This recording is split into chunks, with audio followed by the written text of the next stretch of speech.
ఈ ఉదయమున నీవు ఎవ్వరినీ కలుసుకొనక ముందు ప్రభువును కలుసుకో. నీవు ఎవ్వరినీ చూడకముందు ప్రభువును చూడు. నీవు ఎవ్వరితో మాట్లాడకముందు ప్రభువుతో మాట్లాడు. నీవు దేనిని వెదకకముందు ఆయన రాజ్యమును నీతిని వెదకు.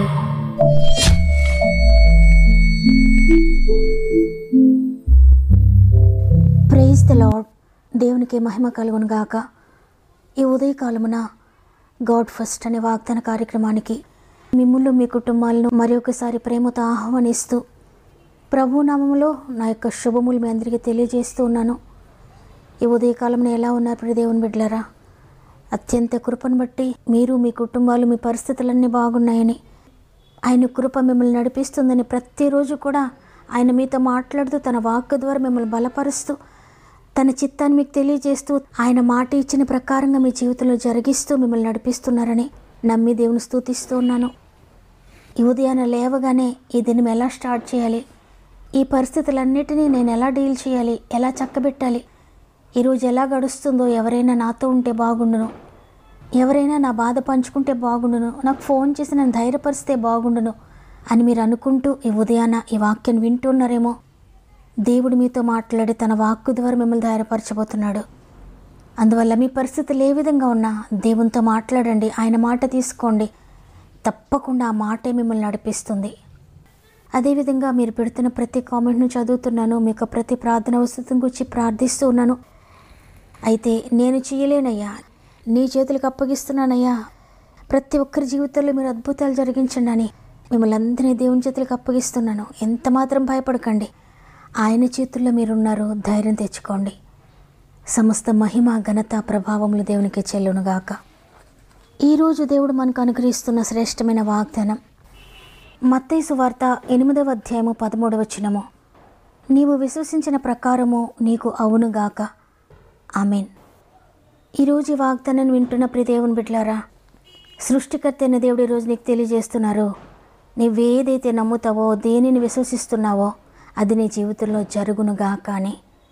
నిజంగా మనం ఎంత అదృష్టవంతులం కదా.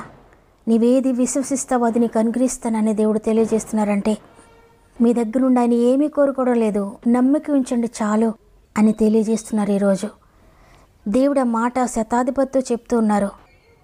శతాధిపతి తన దాసుని స్వస్థపరచమని ప్రభు దగ్గరకు వచ్చి, నా దాసుడు పక్షవాయువుతో మిగిలిన బాధపడుచు ఇంటిలో పడి ఉన్నాడని చెప్పి ఆయనను వేడుకుంటున్నప్పుడు యేసుప్రభువారు అన్నారు, నేను వచ్చి వారిని స్వస్థపరుస్తానని. అయితే ఆ శతాధిపతి అంటున్నాడు, ప్రభువా, నీవు నా ఇంటిలోనికి వచ్చేటకు నేను పాత్రుడని కానయ్యా, నీవు మాట మాత్రం సెలవిమో, అప్పుడు నా దాసుడు స్వస్థపరచబడతాడు. అయ్యా, నేను కూడా అధికారులకు లోబడిన వాడను, నా చేతి క్రింద సైనికులు ఉన్నారు, నేను ఒకరిని పొమ్మంటే పోవును, ఒకరిని రమ్మంటే వచ్చును, నా దాసుని ఈ పని చేయమంటే చేయను అని ఆయనకు ఉత్తరం ఇస్తాడు.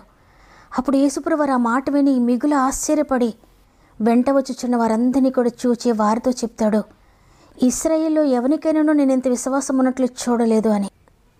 శతాధిపతి యొక్క విశ్వాసాన్ని చూచి ప్రభు శతాధిపతితో చెప్తున్నారు, ఇక వెళ్ళు, నీవు విశ్వసించిన ప్రకారంగా నీకు అవునుగాక అని.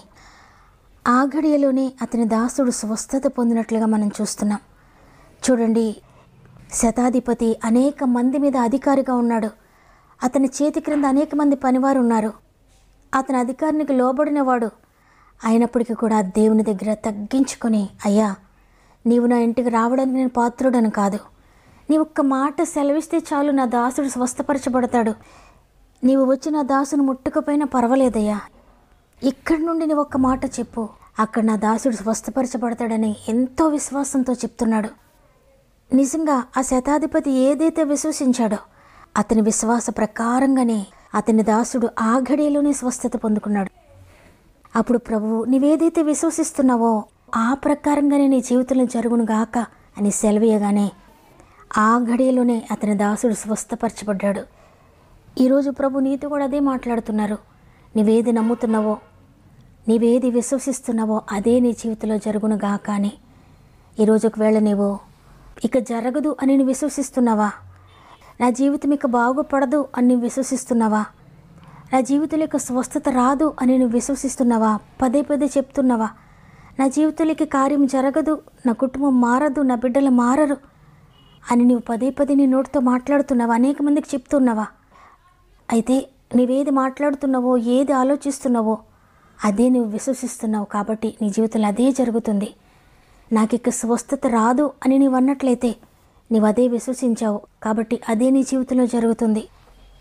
అవును, అనేక సార్లు మన జీవితంలో మనము దేవుని కార్యాన్ని నమ్మకుండా, దేవుని శక్తిని నమ్మకుండా, ఆయన వాగ్దానాన్ని నమ్మకుండా జరగదేమో, నా జీవితం అయిపోయిందేమో, ఇక నా పరిస్థితుల్లో మార్పు రాదేమో, అందరూ కూడా ఇదే అంటున్నారు కదా, డాక్టర్స్ కూడా ఇదే చెప్పారు కదా, నా బాధను గూర్చి, నా అనారోగ్యాన్ని గూర్చి, నా అప్పులను గూర్చి, నా కుటుంబ స్థితిగతులను గూర్చి నేను ఎవరితో మాట్లాడినా, ఎవరికి చెప్పినా వారందరూ కూడా ఇదే అంటున్నారు, నీ జీవితం ఇక మారదని. అవును, నాకు కూడా అదే అనిపిస్తుంది అని నువ్వు విశ్వసిస్తున్నావా? అయితే నీ జీవితంలో నువ్వు విశ్వసించిందే, నీవేదైతే విశ్వసిస్తూ ఉన్నావో అదే నీ జీవితంలో జరగబోతుంది. నా కుటుంబ రక్షణ కోసం అనేక సంవత్సరాలుగా ప్రార్థిస్తున్నాను, నా భర్త రక్షణ కోసం చాలా కాలంగా ప్రార్థిస్తున్నాను, నా బిడ్డల రక్షణ కొరకు ఎంతో కాలంగా ప్రార్థిస్తున్నాను, నేను దేవుని కొరకు పరిశుద్ధంగా ముందుకు సాగాలని, ఆయన కొరకు నేను మొదటి స్థితిని పొందుకోవాలని ఎంతగానో ఆశించి ప్రార్థిస్తున్నాను.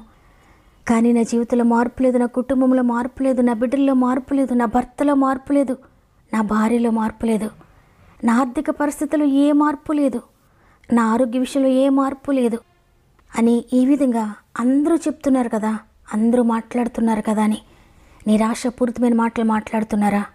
నిర్జీవమైన మాటలు మాట్లాడుతున్నారా? ఇక జరగదని మాట్లాడుతున్నారా? నిత్యము నెగిటివ్గానే ఆలోచిస్తూ నెగిటివ్గానే మాట్లాడుతూ ఉంటే నువ్వు సాతాను మాటలు నమ్మినట్లే. సాతాను నిత్యము నీకు అబద్ధాలు చెప్తూ ఉన్నాడు కాబట్టే సాతాను ఏది చెప్తున్నాడో అదే నమ్ముతున్నావు, దానినే నువ్వు మాట్లాడుతున్నావు. అది అనేక మందికి మీరు చెప్తూ ఉండొచ్చు. అందుకే ప్రభు ఈరోజు చెప్తున్నారు, నువ్వేది విశ్వసిస్తున్నావో అదే నీ జీవితంలో జరుగును గాక. నువ్వేది విశ్వసిస్తున్నావో, ఏది నమ్ముతున్నావో, ఏది మాట్లాడుతున్నావో అదే నీ జీవితంలో జరుగును గాక అని. అందువల్ల ఇక నుండి సాతాను మాటలు నమ్మకుండా, వాడు చెప్పే అబద్ధాలను గురించి నువ్వు ఆలోచించకుండా, వాటిని గురించి నువ్వు మాట్లాడకుండా దేవుని శక్తిని గురించి మాట్లాడడం ప్రారంభించు. ఆయన ఏ వాగ్దానం అయితే నీ జీవితంలో ఇచ్చాడో అది మాట్లాడడం ప్రారంభించు. బైబిల్ గ్రంథంలో ఎన్ని అద్భుతాలు ఆయన జరిగించాడో అవి మాట్లాడడం ప్రారంభించు. దేవుని శక్తిని నమ్మి వాటిని గురించి పలకడం ప్రారంభించు. అవును, నా జీవితంలో దేవుడు తప్పక చేయగలడు, ఎందుకంటే ఆనాడు జరిగించారు ఆయన. నిన్న నేడు నిరంతరం ఏకరీతిగా ఉన్న దేవుడు, కాబట్టి నా జీవితంలో కూడా తప్పక జరిగిస్తారు. నేను అలసిపోను, నేను విసిగిపోను, నేను నిరాశపడను, ఎందుకంటే సృష్టికర్త అయిన దేవుణ్ణి నమ్ముకొని ఉన్నాను, ఆయన నన్ను ఎప్పటికీ విడిచిపెట్టడని విశ్వాసంతో పలుకు. ఎటువంటి పరిస్థితులు ఎదురైనా, ఏ నిరాశ నిన్ను ఆవరించినా కృంగిపోకుండా, నిరాశపడకుండా మాట మాత్రం సెలవేయండి అని శతాధిపతి పలికినట్లుగా పలకండి. దేవుని వాక్కును పదే పదే మీ నోటితో ఉచ్చరించండి. అయ్యా, అద్భుతం చేసినందుకు వందనాలు, అయ్యా స్వస్థత దయచేసినందుకు వందనాలు, నా జీవితంలో ఉన్న యుద్ధాన్ని నాకు బదులుగా మీరు జరిగిస్తున్నందుకు వందనాలు అయ్యా అని అన్ని విషయాల్లో, ప్రతి సమయంలో, ప్రతి నిరాశలో, ప్రతి దుఃఖ సమయంలో, ప్రతి వేదనకరమైన పరిస్థితిలో, అది ఉదయమైన, మధ్యాహ్నమైన, రాత్రైనా, తెల్లవారుజామైనా, ఎక్కడున్నా, ఏ పరిస్థితిలో ఉన్నా కూడా అదే విశ్వాసపూరితమైన మాటలు పలకండి. దేవుడు మీ జీవితంలో అద్భుతకరమైన కార్యాలు జరిగించబోతున్నారు. ఎందుకంటే మీరు ఏది నమ్ముతారో అదే మీ జీవితంలో జరగబోతుంది. మీరు ఏది మాట్లాడుతున్నారో అదే మీ జీవితంలో జరగబోతుంది. నిరాశతో ఇక జరగదేమని ఒక్క మాట కూడా మాట్లాడద్దు. నిరాశ కలిగినప్పుడు కూడా ఇది జరగదేమని ఒక్క మాట కూడా మాట్లాడకండి. ఎందుకంటే ఆ మాట పట్టుకుని సాతాను ఇంకా నీ జీవితాన్ని కృంగదీయొచ్చు. కాబట్టి సాతానికి సపోర్టుగా మాట్లాడకండి, దేవునికి సపోర్టుగా మాట్లాడండి. ఆయన ఇచ్చిన వాగ్దానాలు పలకండి. అద్భుతాలు చూడబోతున్నారు. నమ్మిన వారందరూ ఒక్క నిమిషం నాతో మోకరించినట్లయితే ప్రార్థన చేద్దాం. ప్రేమగల తండ్రి, నీకు వందనాలు. నీ కృపను బట్టి మరొక దినాన్ని మాకు అనుగ్రహించారయ్యా. కేవలం నీ కృపను బట్టి మాత్రమే ఈ దినాన్ని చూడగలిగాము. సజీవ లెక్కలు మమ్మల్ని ఉంచినందుకు వందనాలు తండ్రి. మీ నమ్మిక చొప్పున మీ జీవితంలో నేను కార్యాలు జరిగించబోతున్నానని మాట్లాడారు. పరిశుద్ధాత్ముడా, ఎంతమంది నీ యొక్క శక్తిని నమ్మి, నీ కార్యములను నమ్మి, సృష్టికర్తవని నమ్మి, అద్భుతాలు చేయవాడవని నమ్మి, పాపాన్ని, శాపాన్ని, రోగాన్ని, సమస్తాన్ని మోసావని నమ్మి, ఈ సృష్టి అంతటిని సృష్టించిన వాడు నా జీవితంలో కూడా తప్పక నూతన సృష్టి జరిగిస్తారని నమ్మి ఎంతమంది ఈరోజు మోకరించారో పరిశుద్ధాత్ముడు ప్రతి ఒక్కరిని ముట్టండి నాయనా. ప్రతి ఒక్కరిని తాకండి అయ్యా. వారి జీవితంలో ఉన్న ప్రతి ప్రతి శోధన నుండి విడుదల పొందుకుందరుగాక యేసునామములో. ఎంత నిరాశకరమైన పరిస్థితుల్లో ఉన్నా ఆశ్చర్యకరంగా ప్రతి ఒక్కరిని మీరు విడిపిస్తున్నందుకు వందనాలు చెల్లిస్తున్నాను. మరి ముఖ్యంగా తండ్రి, ఎంతమంది అయితే కామెంట్ రూపంలో వారి అవసరాలు తెలియజేస్తున్నారో, ప్రార్థన విన్నపములు తెలియజేస్తున్నారో, ప్రతి ఒక్కరిని యేసుని చేతులకు అప్పగిస్తున్నాను. ప్రతి ఒక్కరి మీద యేసు రక్తాన్ని ప్రోక్షిస్తున్నాను. ప్రతి ఒక్కరు నీ జీవముతో నింపబడుదురుగాక. ప్రతి ఒక్కరు నీ శక్తితో నింపబడుదురుగాక. ప్రతి ఒక్కరిని స్వస్థత శక్తి తాకునుగాక. ప్రతి ఒక్కరిని విడిపించే శక్తి తాకునుగాక.